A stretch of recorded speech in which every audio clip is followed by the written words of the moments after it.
Welcome to The Stacks, a podcast about books and the people who read them. I'm your host, Tracy Thomas, and joining us today on The Stacks is the legendary author, Jesmyn Ward. We have covered some of Jesmyn's past work on this very show, but today we get to discuss with Jesmyn her brand new novel, Let Us Descend, which is also an Oprah Winfrey Book Club pick. The book is a reimagining of American slavery told through the story of one girl. It's a beautifully written, heartbreaking, magical realism tale of grief and survival. Jesmyn is a two-time National Book Award winner, as well as a MacArthur Fellow, and the youngest winner of the Library of Congress Prize for Fiction. We talked today about how this story came to her, how writing Let Us Descend differed from her previous projects, and how she writes through the pressure of past recognition and accolades. There are no spoilers on today's episode. Remember, our November book club pick is Severance by Ling Ma. We will discuss that book on Wednesday, November 29th with Mitchell Jackson. Quick reminder, everything we talk about on each episode of The Stacks can be found in the link in the show notes. And if you haven't yet, please take a moment to leave The Stacks a rating and a review on Apple Podcasts. We are trying to get to 2,000 reviews. We're so close. So please, please, please take a moment to leave us that review. Also, if you love this show, join the Stacks Pack by going to patreon.com/The Stacks. If you didn't know, The Stacks is a Black woman created and run independent podcast all about books. I love that I get to make this show independently without the oversight of a network. And it means I get to make a show that I love and that I'm proud of every week and that covers the topics that I think should be getting more coverage in the book world. It also means that I have to rely on listeners like you to help make the show every single week. And by joining the Stacks Pack, you get to know that your $5 a month goes to keeping the lights on around here, but also you get perks for yourself, like our monthly virtual book club, our bonus episodes, our very active Discord community, and you get to weigh in on decisions around book club merch and so much more. So if you like this show, head to patreon.com/The Stacks and join the Stacks Pack. Thank you to our newest members of the Stacks Pack, Annalise Adams and Chernell. Thank you, thank you, thank you, and thank you to the entire Stacks Pack. All right, now it is time for my conversation with Jesmyn Ward.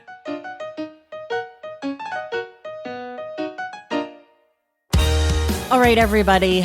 This episode today is thrilling for me. I am so excited to welcome novelist, memoirist, great American writer, Jesmyn Ward, to The Stacks. Welcome, Jesmyn. Thank you for having me. It's good to be here virtually. It's good to be here. Yes. I told you this just now, but I'm just going to say it to people at home because I think I just need to get out in the open. I have never been as nervous for an interview as I am to talk to you because you are a brilliant writer and you're so smart. And I feel like there's so much depth and layers to this book, Let Us Descend, that I'm like, nervous that I'm going to sound like an idiot because I'm like, I don't know. She's so smart. So I'm just putting that out there and I'm inviting you to make me look good. Okay. In about 30 seconds or so, can you just tell folks about Let Us Descend? I can try. That's always, I feel like one of the hardest questions that people ask me when they say, can you tell us about your book in like 2 sentences?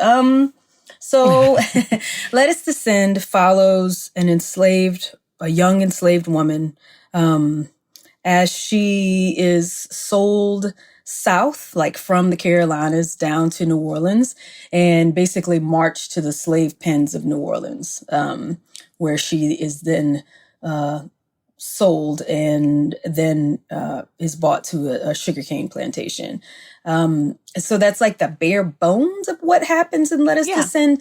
But that's not all that happens in Let Us Descend, because along the way, as she makes this descent into this hellish landscape, at the same time, she sort of, I don't know, like pierces the veil between worlds, and she is introduced to like the world of spirit that that is all around us and all around her. Yeah, you did good. Okay, that was good. Thank you. we have the rest of this interview to talk about the book in detail. Okay. I just like to give folks a sense of it because when they listen, the book will have just come out. So a lot of people maybe haven't read it yet. I want to know why you wanted to write a slave narrative, why that was interesting or exciting to you. Right. So what happened? It's unlike anything else that I've ever written. I'm most of my fictional work and my creative nonfiction work is like firmly rooted in the present, sort of, and references the past, but is mostly rooted in the present. But so around 7 years ago, I was pregnant with my son, my second child, and I teach at Tulane in New Orleans, right? And so I have a bit of a commute. It takes me around. Because I live in my hometown in Mississippi, so it takes me around an hour and 30 minutes to get into New Orleans. And so back then, this is in 2015, I was listening to a lot of NPR. I would listen to NPR on my way to work. I hadn't discovered podcasts yet. And I love podcasts. I listen to podcasts mostly, but I was listening to NPR, and it just so happened that year was the celebration of like the 300th sort of like year of New Orleans history. And so as part of that celebration, the local NPR station out of New Orleans called WWNO was actually producing this show called Tripod, which is at that time was all about like little known aspects of New Orleans history or the history of the region. So like one day I heard they were doing a show about like bullfighting in New Orleans, right? And then it just so happened that on this particular day I was listening on my morning commute, that they were doing a show specifically about the domestic slave trade and slave pens in New Orleans. And I knew that was part of the history of the city, right? But so my dad has siblings who were born in New Orleans and who lived in New Orleans their whole lives. When I was a teenager, my dad actually moved over to New Orleans. And so when we would go visit him, we would, stay with him in different neighborhoods, in and around New Orleans. Like he had an apartment out in Jefferson. So I felt like I wasn't totally familiar with the city, but I felt like that was my city, that I grew up with. Right. Or grew up in partly. And so it was very shocking to me that I knew nothing of slave pens. I didn't know that there were dozens throughout the city. I didn't know that they were actually called slave pens. I didn't know, just how horrible and brutal they were. And then I was particularly shocked when the historian that the journalist was interviewing said, and again, this is around 7-8 years ago, the historian said that back then, that there were only 2 markers in the city of New Orleans where there were slave pens had been, and one of them was in the wrong location. And wow. That, I think, beyond anything, just really horrified me, because I was suddenly aware of how enslaved people had suffered so much, and particularly in that place, in that location, and that all that suffering, that pain that they'd gone through at that moment in their lives had been erased from the landscape, erased from our collective memory. And that seemed very, very wrong. And so I remember tearing up a little bit, when I heard that, and I was like, but wait, no. What if I write about it? What if I do my little part, and write about it and try to bring it back into our collective consciousness? What if I do that? And from that first moment that I thought this is something that I could write about, I knew I wanted to write about a woman. I don't know why, but I just knew that I wanted to write about a woman. So that is where Annis's story began. Okay. I have so many follow-up questions. First of all, I guess, is that how these things happen for you? You just know, I'm going to write about a woman, or you just know this is the next story, or do you have these moments of other NPR stories or other inspiration that you want to write about, and just some of them just stick?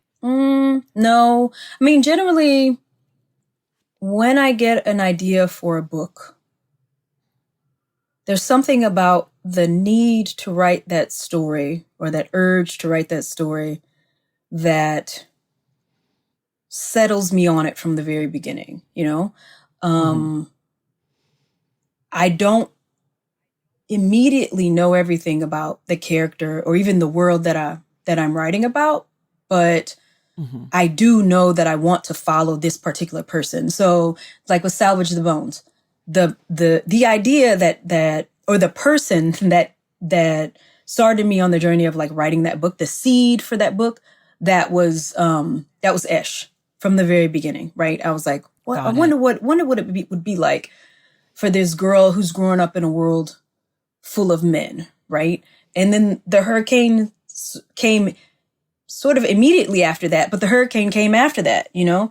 Got it. With Sing Unburied Sing, I wanted to write, JoJo came to me first. I was like, oh, I wonder what it would be like. And you know, and often I get these ideas when I'm driving or when I'm doing something.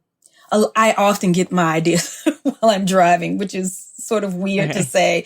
But when a character comes to me like that, it's always like I'm in this like weird, not meditative space, but like this weird space where I'm semi-concentrating on doing something manually, and my mind is free to just sort of cast about, I guess, for ideas or I don't know, just sort of think. That makes sense. I get mine when I'm taking a shower. Got it. It's always in the shower where like a question for an interview will come to me. It's like it's something that I'm always thinking about. Like, how do I want to talk to this person about this thing? But a lot of times when I sit down at my desk to do it, the questions are like, how did you do this? And then I take a shower and I'm like, oh yeah, here are the good stuff. Right. So I totally get that, because it's like you're occupied with something else, but your brain is still working and like floating. Right. But you're not like, I feel like sometimes when I try to focus, I can't focus. Right. Another thing you mentioned in that earlier answer was about, you know, doing your part to tell this story. And how do you think about audience? Who is your audience? Does it change for you book to book, or do you have a sense of who you're writing for always? I don't think it changes from book to book. I think that from the beginning of my writing life, really, like I've always been aware that at the same time that I'm writing for the people I love and the people that I come from, you know, like at the same time that I'm writing for like my family, my extended family, my community, you know, Mississippi Southerners, right? At the same time that I'm writing for them / us, I was also aware that hopefully, you know, like fingers crossed, that people outside of my community and my family and extended family would also encounter my work. So I was always aware that I was writing for an other, you know. And, you know, I tend to think about audience more when I'm revising, just because of issues of like, just because I'm, you know, always concerned with issues of clarity, right? And, you know, am I giving the reader enough? Am I giving them too much? Do I need to, you know, add more, take away? Do I need to develop things, right? Clarify. But when I'm drafting, I try not to think about audience. And I really try not to think about audience. For me, you know, writing that rough draft and doing like the sort of large level, like the earlier revisions where I'm very concerned with like structure and, you know, like big issues, I'm definitely not trying to think about audience. Then I just try to like immerse myself sort of in the story. And then when you do start to think about audience and you are thinking about clarity and like if you've given us enough and all of that stuff, is that something like, how do you figure that out? How do you know if you have? Is there something that like it makes sense to you, or is that when you then lean on like your editor, like Kathy Belden, my editor hero? Like how much of it is like outside handing a section over to someone versus you being like, you know what, this is the fix? Right. So I, you know, after I complete a rough draft, I just let it sit for like a month, right? And then I come back to it. I read it all the way through. And while I'm reading it, I am writing down things that I notice, things that I need to work on in revision, right? And normally there are maybe at least 10, if not more. And 10 is probably on the low end, but at least 10 big things that I have to do in revision. And so then what I do is I then go back to the beginning of the book, and then I just concentrate on like the first thing on the list the whole way through the book. So that's one revision. I cross that off, and then I go to the second thing, and that's the second revision. So I revise as much as I can over and over and over again until I make my way through that list. And normally what I do at that point is I then beg my friends who are writers to look at it. And so then I'll send it to them, and they'll take 2 months, 3 months with it, look at it, send me, comments back about like what's working and what I can work. And so then I, read all their comments and like synthesize that and then come up with another list, right? Based on their comments. And then I'll go through and do multiple revisions based on that. And so normally after I do that, that's when I'll finally bring it to Kathy, right? Because I feel like I've done all the work that I can do to it at that, at that time, right? To get it together and to not embarrass myself when I send it to her. And then she takes, 3 months with it, and then she gets back to me, and then that's the big revision. And for every book except Salvage the Bones, that big revision, like that one, which is like the first of the revisions that I'll do with her, that one is always like really, it requires a lot of work. But she's a great editor. And so I am grateful for it because I know that she's helping me to, transform the book and to get it closer, I think, to this vision that I have of it inside of my head, right? But funny enough, with Let Us Descend, it didn't happen that way. And I think the reason that my process did not remain the same is because this book took me longer to write than any book that I've written, right? So before I even set one word down on the page, I read for 2 years and researched because I knew nothing about American chattel slavery. I knew nothing. And so I read for 2 years, and I would have continued to read and not write.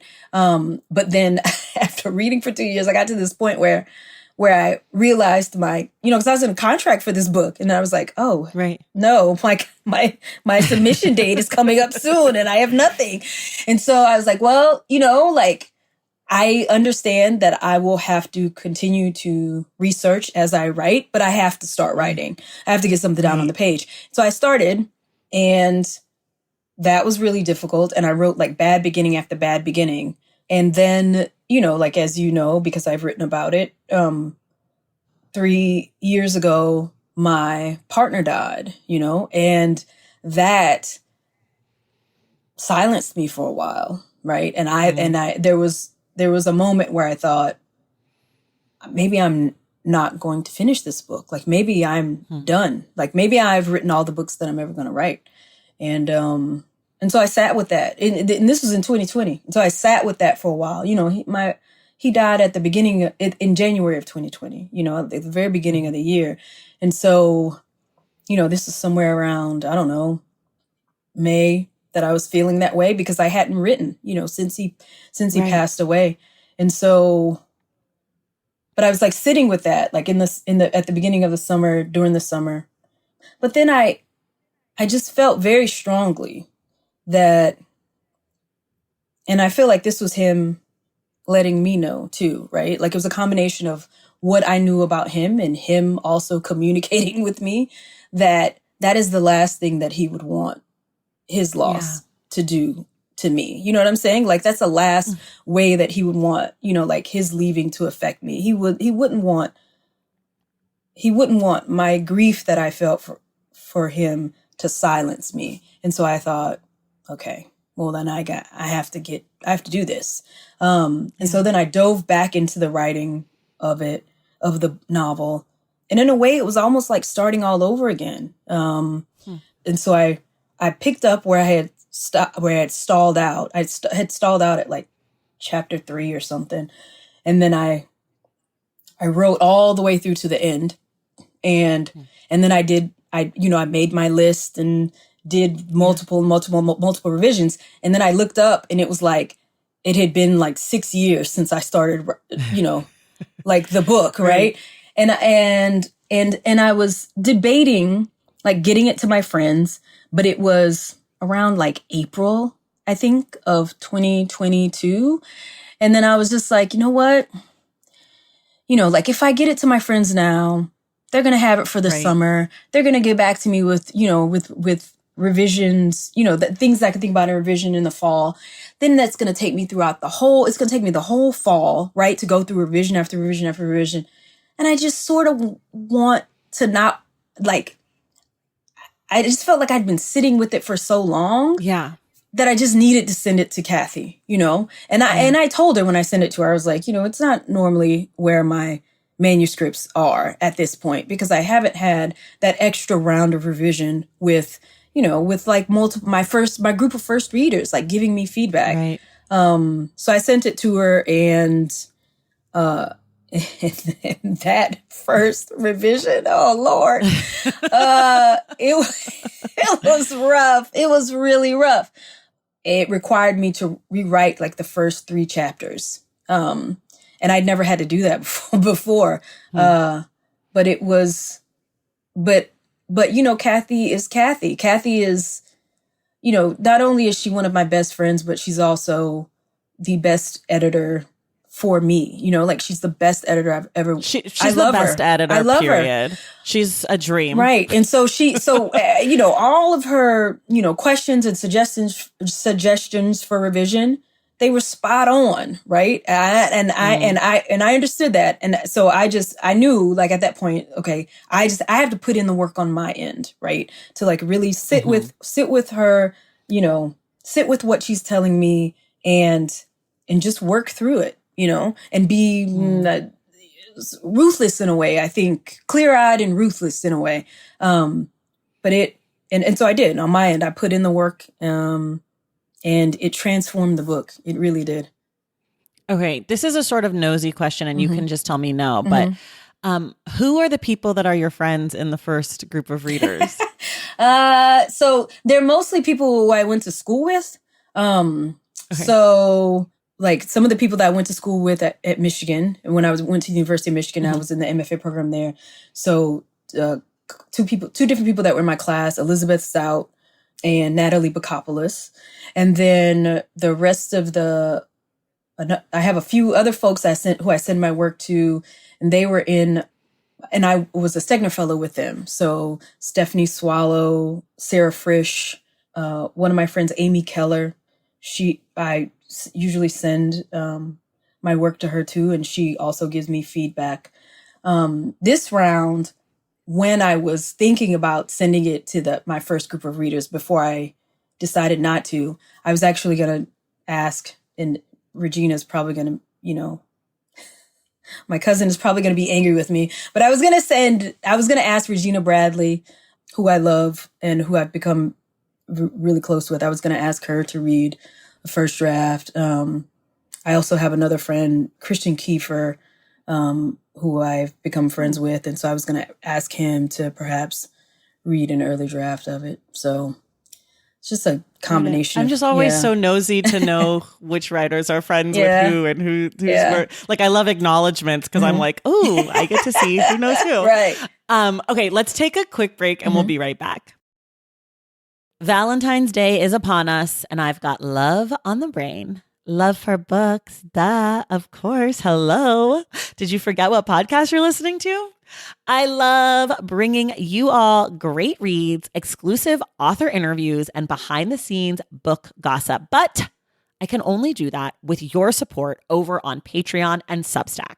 Our Stacks Patreon community, also known as the Stacks Pack, is where you can go for book club meetups, a private, very active Discord, and a year-long mega reading challenge to help you achieve all your reading goals.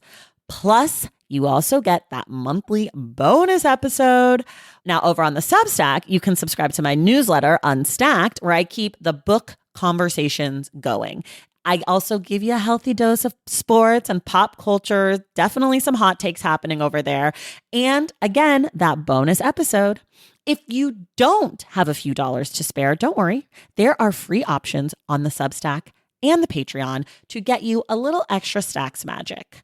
Making this podcast is a total team effort, and by supporting my Patreon and my Substack, you allow me to support my amazing team that makes the show possible every single week. So if you or your friends are looking to meet other book lovers and support this indie podcast, come hang out with me on Patreon, Substack, or both. I would love to have you. And since we're talking about love, you can gift subscriptions to the Patreon and the Substack for that special reader in your life. For the Stacks Pack, head to patreon.com/thestacks. And for the newsletter, head to tracythomas.substack.com. And also, there are links to both in the show notes. Okay, see you in the Stacks. Okay, we're back. And we haven't really talked about the book at all because I just got excited to ask you process questions, which usually I do later. But I do want to ask you about the relationship of this book to Dante's Inferno. I know that it comes up really early in the book. I have, the ARC copy where I think in the note, maybe Kathy mentions it or something. So I sort of was thinking about Dante's Inferno as I was reading the book because I was told to think about it. But I'm wondering, how, and that's where the title comes from. It comes from this scene really early on where this tutor is talking about Dante's Inferno. So I'm just wondering how that played into your thinking about the book, why Dante's Inferno, just any insight to that sort of piece of this story. Yeah. So I read Dante's Inferno. Actually, I never read it in school. When I was in high school, not in undergrad, not in grad school. I actually read Dante's Inferno on the advice of one of my friends. He's a journalist now. His name is Daniel Burke. And I read, we were young 20-somethings working in publishing in New York City. And he just asked me if I'd read it one day, and I was like, no, I've never read it. And he suggested that I read it. And so I read it, and I can't remember. I think we may have talked about it a little bit, but I think the poetry of it stuck with me, and the power of the imagery stuck with me, even though I didn't revisit it, for years and years. And so when I was thinking about Annis and thinking about her journey, because somewhere in those 2 years of reading, I had discovered, the fact that New Orleans was the capital of the American, of the domestic slave trade, right? Once transatlantic slavery was banned, right? New Orleans became the capital of the American slave trade, and that at that time, for various reasons, right, so many enslaved people were being transported south to the slave markets of New Orleans and then sold in the slave markets to work in the lower South, right, in plantations in the lower South, right, mainly cotton and sugarcane, right, and so I remember being not really knowing how she was going to end up in the slave pens of New Orleans. But then once I read about Georgia men and about the fact that at one time people from the upper South were marched south to New Orleans, I was just so taken aback at how arduous that journey must have been. Yeah. How it might have resembled a descent into hell, right? Especially because, just temperature wise, weather wise, the fact that you're walking south and that you're walking hundreds of miles, right, to these slave pens. It immediately called to mind a descent into hell. And then the Inferno popped into my head. And I thought, what if, what if Annis's journey, because this is something of a descent into hell, what if it could reflect the Inferno, or what if the Inferno could inform her descent into this hell in a way, right? And, and I started thinking about like, the fact that she was the daughter of this plantation owner, and, what if his children had a tutor? And because I was like trying to figure out ways that I was trying to open myself to the reality, right? And to the fact that, that she has a complex inner life, right? And so I was asking myself, okay, so what is that? What is that complex inner life? Like, what adds to that complexity? What aspects of her personality? What are going to be the aspects of her personality? Because I recognize like the need for her to be a fully sort of realized, rendered, complicated person, right? And I think that can be a danger sometimes. I think especially when we're writing about enslaved people. I think because we're always, I don't know. I think that their experiences have been sort of flattened and in our ideas about them. I don't know, like they've been reduced. And so part of my job, I feel like in my responsibility in telling her story was to complicate her and to make, and to render her as like vividly as I could on the page. And so that's one of the things that that sparked for me, right? This idea that in part because her mother is a storyteller, she loves language, she loves stories, right? And so eavesdropping on her, right. Her siblings' tutor, right? That would feed something in her, right? This is her way of getting of sort of filching beauty for herself, right? And so I don't know, and I sort of worked from there, and I pulled the Inferno off of the shelf, and I didn't reread the entire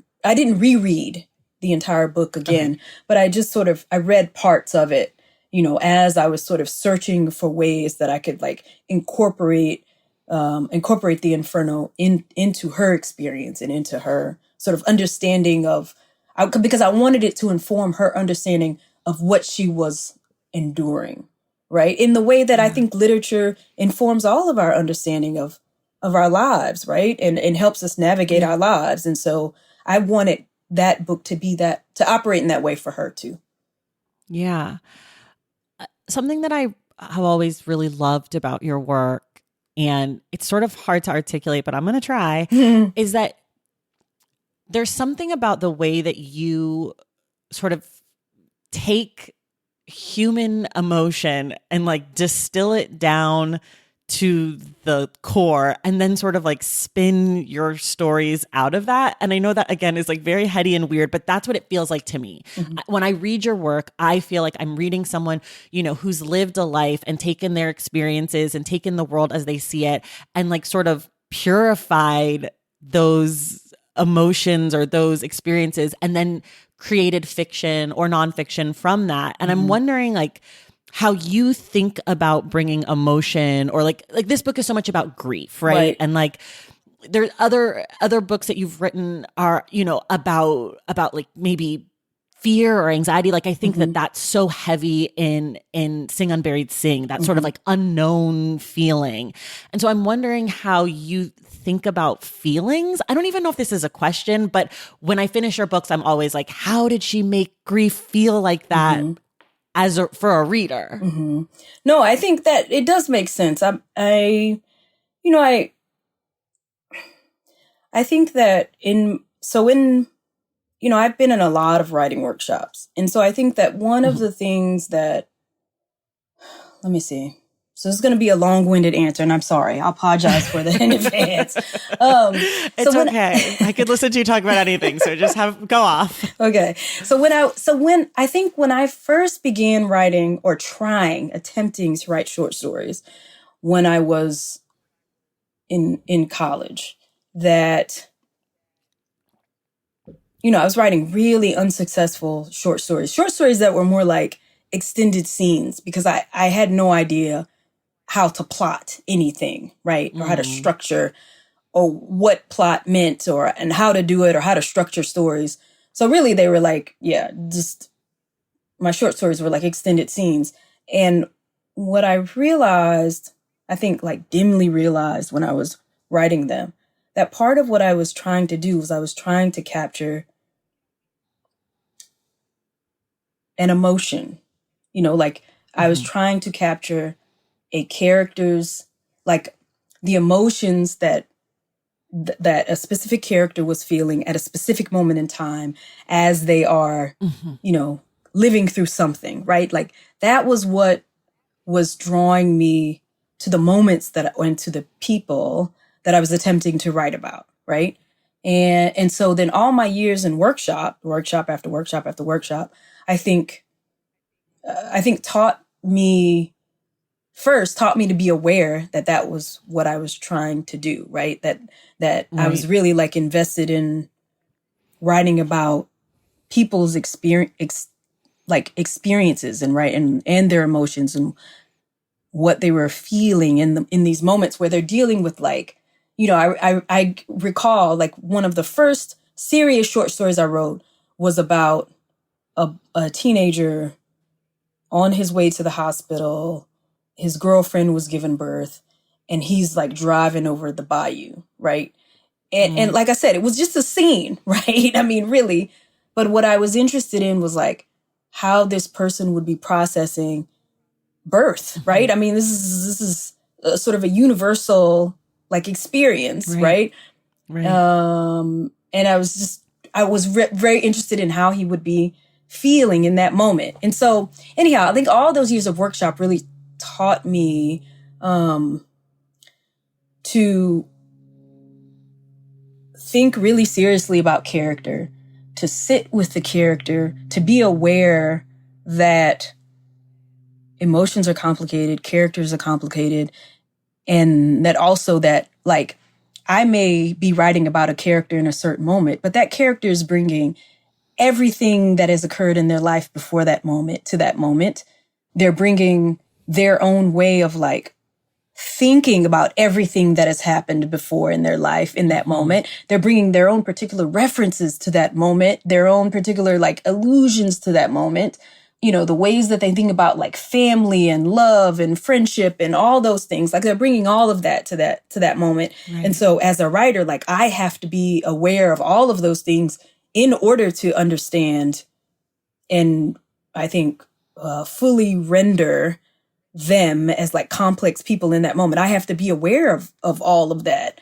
And so I don't know, I think that often the big things that my characters are struggling with as far as like their emotions are concerned, like those are things that I'm actually obsessing over or struggling with at that time, and that it finds its way into my work and into my understanding of the characters in a way, probably because, whatever I'm obsessing over, like that's what's bringing me to this moment in this character anyway. Right. So like, so with Salvage the Bones, when I was working on Salvage the Bones, I was, I had just lived through Hurricane Katrina.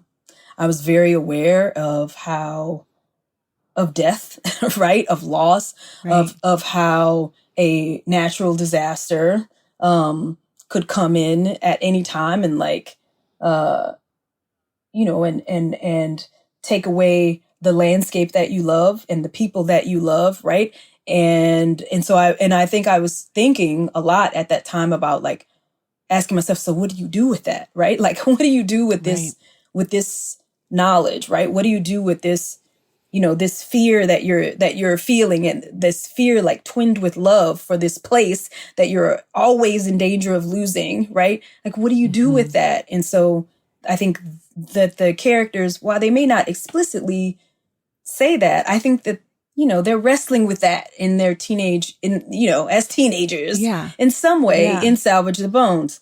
With Sing Unburied Sing, I had moved back home. And so I think that at that time, like, as fighting this fight with myself, or having this fight with myself, is going to sound weird, that I've had my entire life, right? Where on one hand, I love this place very, very much.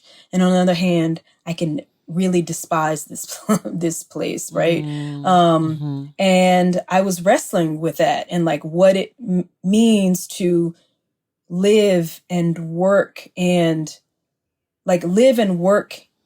and love here with the weight of the history of this place, right? Right. And then also at the same time, to do all that to do all that and recognize that this is the modern South, this is the new South. And so what does that mean, right? And so, like I was bringing, those emotions to Sing and Buried Sing, and it found its way into those characters too, because they're sort of wrestling with the same things, but in just different situations. And then with Let Us Descend, right? Of course, it was my grief. It was my grief that really brought me back to the work, right? The love I felt or that I feel, like for my partner, the realization that he would want me to use my voice. And I think that part of what I was like working through on the page is like, as I was trying to figure out what my life would be without his physical presence, right? My characters in some way are dealing with the same thing. Like that's that I think really thinking about grief and thinking about loss and like struggling through my own grief, which I still struggle with, right? And my own loss. For me, it was the key to beginning to understand Annis and the world that she lived in and what she carried, like throughout her days, right? And I mean, it made sense to me because I felt like, if there was one thing that our, ancestors struggled with and one thing that they all knew, it was definitely grief. It was definitely loss. It was definitely losing people that they loved in various ways, right? Death and being sold away from each other and families being split up. And so, I don't know, for me, that was the emotional key that I needed to stop thinking about Annis really all of the enslaved people that I write about, to stop thinking about them as archetypes and begin thinking about them as like real people who struggled with the same things that we all struggle with. I don't even know I'm sorry if that didn't answer your question, but. No, it does. It really does. Okay.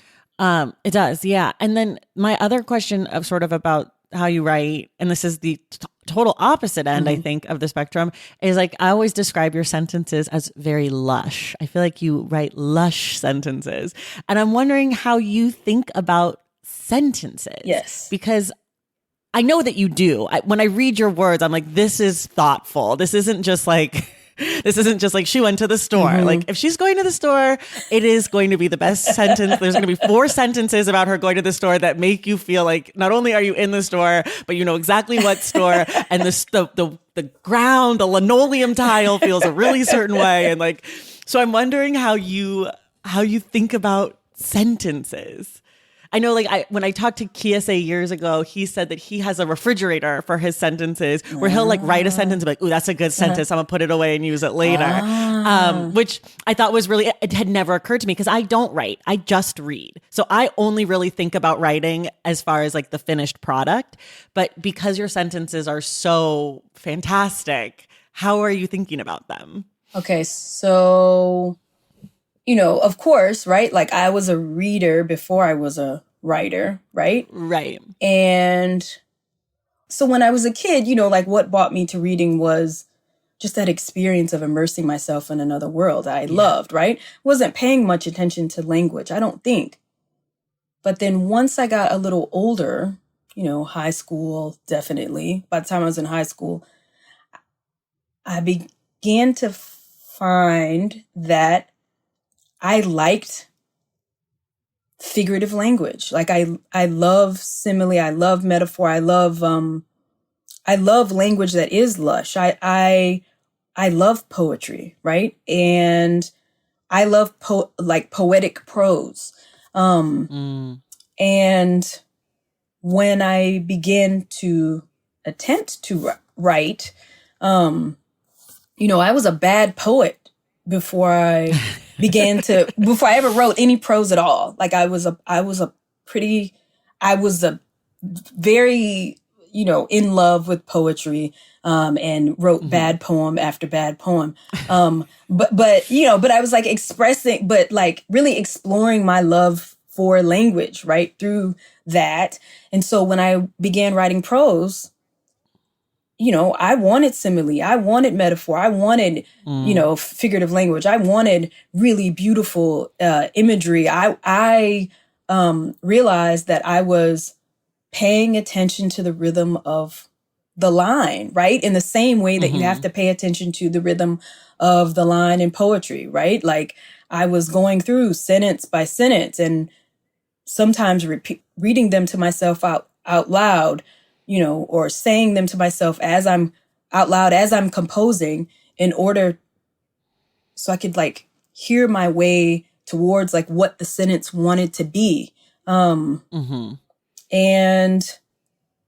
even though that was not in fashion when I was, when I was in school and studying writing and in my 50 million writing workshops where then the what was accepted and I think pushed as like good prose writing was very lean, very clean, not a lot of metaphor, not a lot of simile, no adverbs at all, right? Like just very like spare, straightforward writing. But that wasn't me. And so I continued to write, towards what I found beautiful. And I tried to do it as well as I could, right? And I just, sometimes I failed, but I just kept trying and trying and trying and trying, as I evolved as a writer. And so, yeah, so even now, like I'm always thinking about the line and in a way, sometimes when I'm writing the first draft, it feels like I am constructing the book line by line by line, because that is the way that I'm approaching it. Now I don't have a refrigerator for my sentences, like Kiese. But, for me, it's really about sort of immersing myself into the story with that character and opening myself up to them in the moment and hearing them, right? But at the same time I'm hearing them, it's almost as if I have two consciousnesses, right? So I have this part of myself that is there submerged in the story with the character in the moment, that is hearing them say these things. And at the same time, I have this other consciousness that is aware of the line, like aware of the words and the rhythm and, and the imagery and, all the things that you have to be aware of, I think, when you're constructing language. And so I'm sort of working from those two awarenesses. I'm holding both of them and working from them at the same time. Does that answer your question? Is it? Yeah. Okay. Yeah. I mean, there isn't a real answer. It's just what works for you, how you do it. Like, I feel like that's, if I've learned anything from the show, it's like, there's so many different answers. And this next question is one of my favorites. And this one gets the most different answers, which is, how do you like to write? Where are you? How many hours a day? Is there music or no? Are there snacks and beverages, candles, rituals? Like, set the scene. Yeah. So I do like candles. I'm a sucker for a candle. I don't like a particular brand or anything. I just like them. And so sometimes I don't know, there's something about having fire near you when you're writing that is very soothing to me. And I don't know, I guess it enables me to create a little ritual around writing. Yeah. I drink a lot of tea. Ooh, what kind? I love I love English breakfast tea. I also love chai. And so you're speaking my language. I drink a lot of tea. Do you do milk and sugar? I do milk and sugar. I love this for us. I am sorry.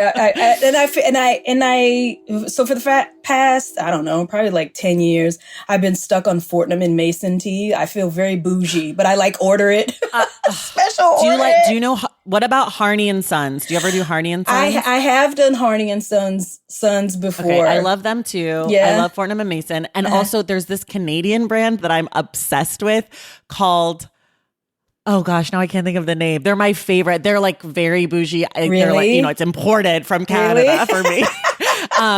God, now I can't think of what they're called. Oh, Sloan Tea. Oh. And they have some phenomenal black teas. I'll send you. Please do. They have this one called, God, I can't, something Palace, I don't know, something really fancy.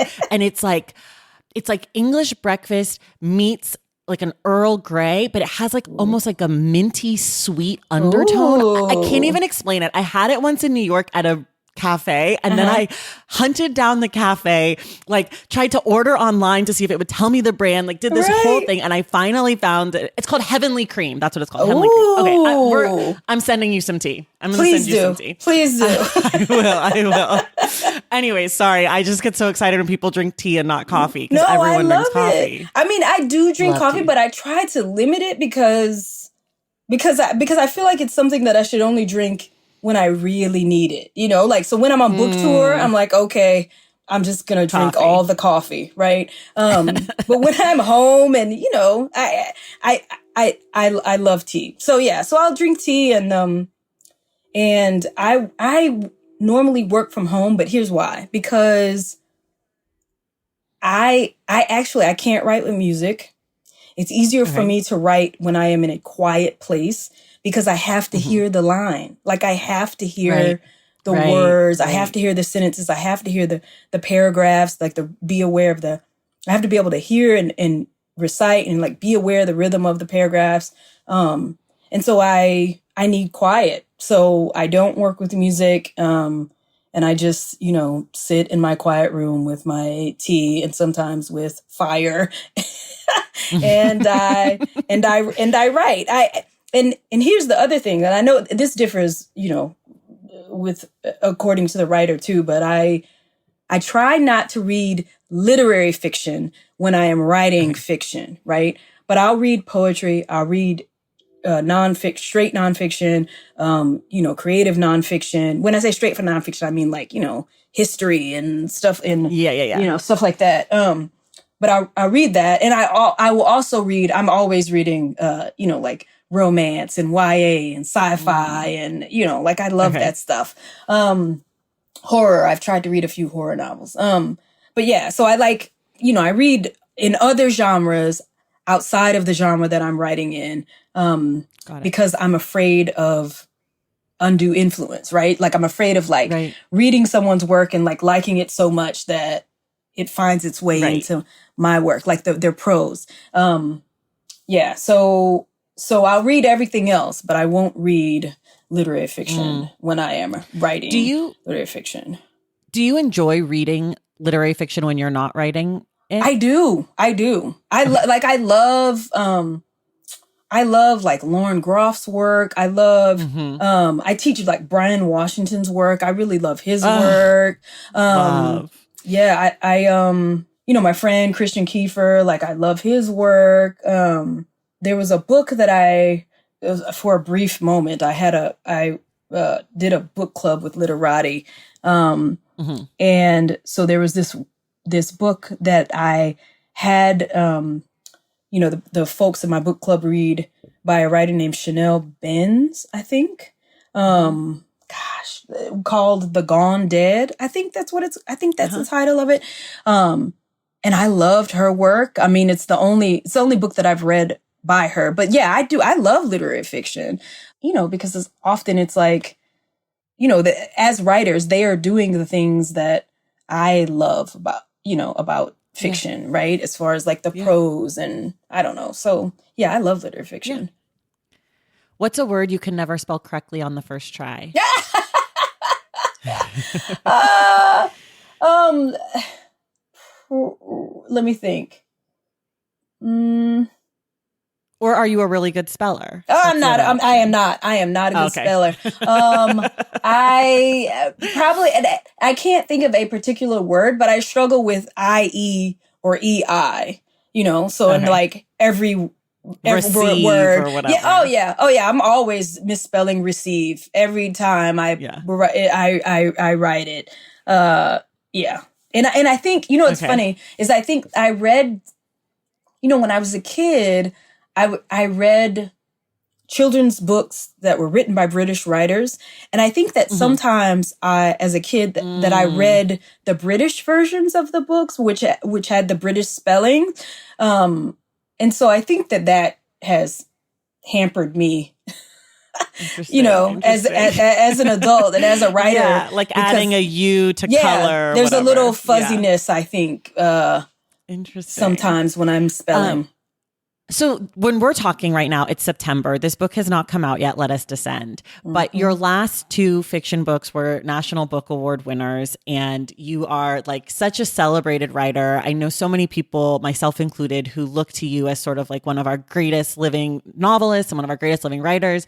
And I guess this question is really like about the humanity in you, is like, what does it feel like putting out a new book, knowing that there is like anticipation and pressure for you? Is it harder for you as you're writing? Is it harder for you as you're preparing for this? Is there some sort of responsibility? Like, I just think about, like, I know me, I would be paralyzed by that sort of stuff. And so and sometimes I talk to writers and they tell me like, I don't think about it. It doesn't affect me, whatever. So I'm just curious for you, because I mean, not only are you one of our great American writers, but you're also one of our great Black women writers, and like that is meaningful, I think, for so many, for me and so many other Black women readers. Like, so I'm just wondering how that pressure, if at all, sits with you, if it fuels you, if it terrifies you, like any and all of that kind of stuff. I think that it does terrify me in many ways. Yeah. So after Salvage the Bones won the National Book Award, so Nikki Finney was the poet who won that year for Head Off and Split, right? Beautiful collection. And Nikki Smith and her family sort of adopted me at the National Book Awards because I was so sure that I would lose, that no one from my family was there. I didn't even ask anybody to come, right? Because I was like, I don't want to ask y'all to take off work to come up here to watch me lose. Right. So my bookseller, who is also my friend, my local bookseller, who is also my friend, he was there as a surprise. Like the publishers invited him. My publisher invited him, Bloomsbury. So it was like a surprise that he was there, but like that was it, So anyhow, after we, so that's part of the reason that, that I think Nikki and her mom and dad were like so nice to me, because I was like, this child who was sort of alone in that situation. So they were like, you can, and I was sitting like right next to her table too. Like my table was next to her table. We're all the way in the back, right, of this huge, like beautiful hall. And so I think, she was like, oh, we have to adopt her. So anyhow, so after Salvage the Bones won the National Book Award, and after Nikki Finney won for Head Off and Split, I went to AWP like that in the spring afterwards. Yeah. And Nikki was there too, and we ran into each other, and we had a conversation, and we were talking, and she said, so how is your writing been? And I was struggling. I couldn't get anything down on the page. And I think that part of the reason that I couldn't was because suddenly, right, like there was this expectation of audience, like of having an audience. And there was, on my part, like I was wondering, like, okay, so now, like, what do people, like, first of all, people will actually read my work now, more people than, and what will they want? Will they want more of what I gave them and Salvage the Bones? And so I think I was paralyzed because I was thinking about audience and like the audience expectations. And so I told Nikki that, and she said, she asked me, she said, so what was the emotion that drew you to writing? Like, what did you feel before all this when you sat down and it was just you and the work? What did you feel? And I don't think my answer to her was articulate at all, right? But I think that what I tried to communicate to her was that it was really like love, like for the people I was writing about and for the place that I was writing about, and also a sense of responsibility and like in a fire, I think, like a feeling of wanting to push back against all the stories that the world told about us, right? Of wanting to push back against that and make way for new stories, right? And she said, hold that. Now remember that, and bring that the next time that you sit down to write, remember that and hold that close to you and just let that be and write from that place again, right? And I took her advice and it worked. And so since then, I like the NBA, the National Book Awards that I've won, any awards that I win, I just bring them to my mom's house, right? So my mom has them all in her like living room and in the room that I've stayed in her house that I, one of the rooms that I grew up in that I share with my sister, and like she has them throughout her house. And that helps me. Like I always ask her, she doesn't care, she thinks it's great, right? But I just bring everything to her because in my space, like I even hide my books from myself. Like all my books, they're behind those paintings that have propped up against the bookshelf over here. They're like hidden behind the paintings. Oh my God. Because I think doing all of that helps me to forget about audience, at least when I'm writing the rough draft of the work, right? So that I can sort of, so that I can better cope, I think, with that like fear that I have around whether or not I'm like failing, or disappointing my audience, like disappointing like their expectations about the work. And so in a way, it's like easier to get away from that when I'm writing the rough draft.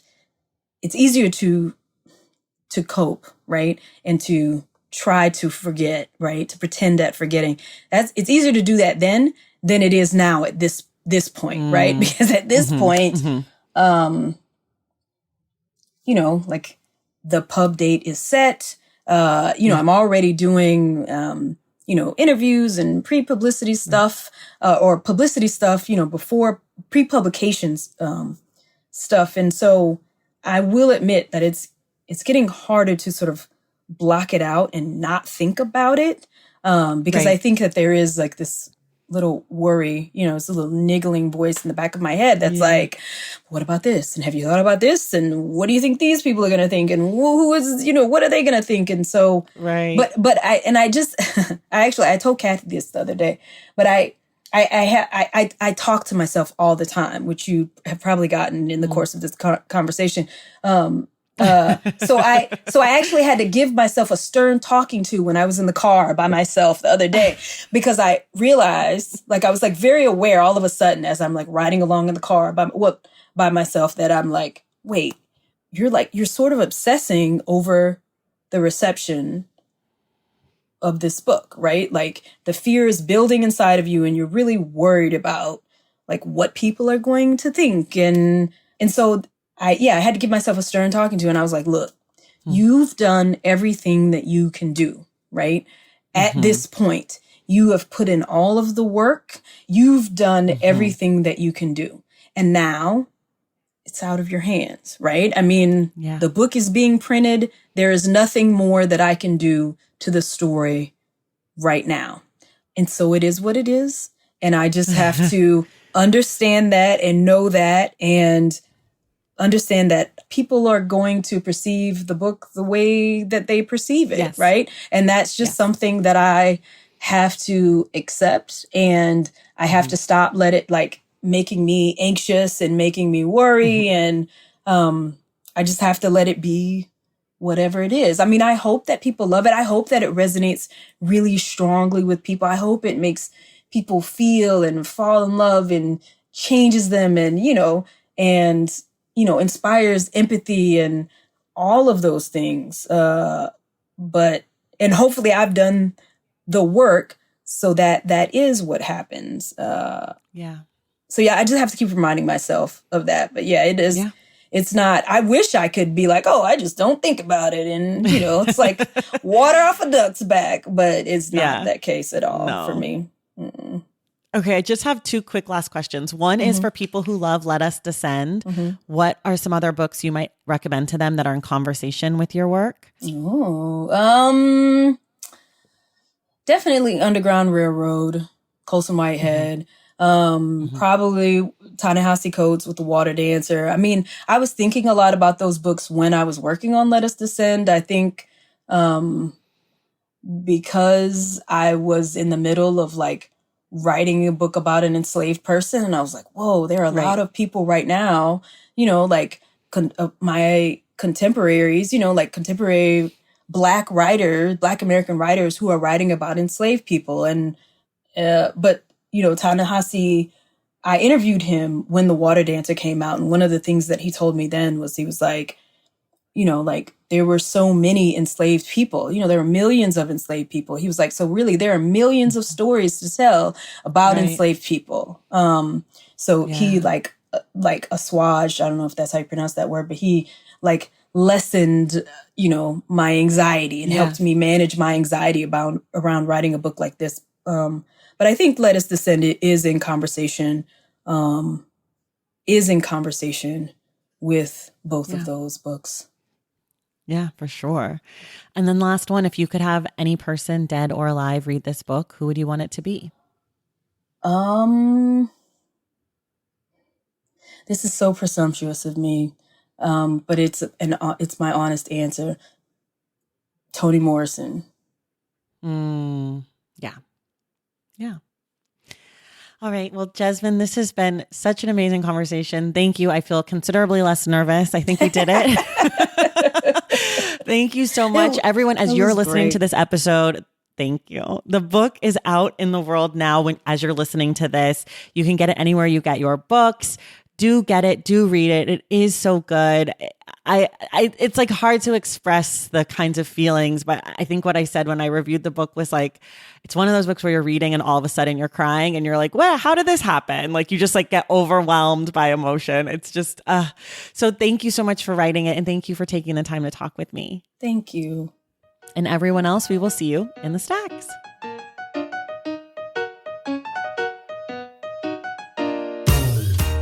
All right, y'all, that's it for us today. Thank you so much for listening, and thank you to Jesmyn Ward for coming on the podcast. I'd also like to say a huge thank you to Kate Lloyd for helping to make this conversation possible.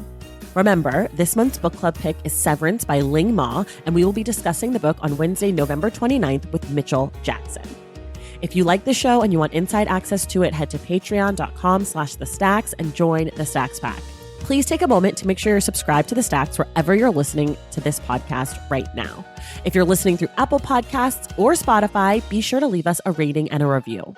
For more from The Stacks, follow us on social media at The Stacks Pod on Instagram, Threads, and TikTok, and at The Stacks Pod _ on Twitter. And you can check out our website at thestackspodcast.com. This episode of The Stacks was edited by Christian Duenas with production assistance from Lauren Tyree. Our graphic designer is Robin McCrite, and our theme music is from Tagiragis. The Stacks is created and produced by me, Tracy Thomas.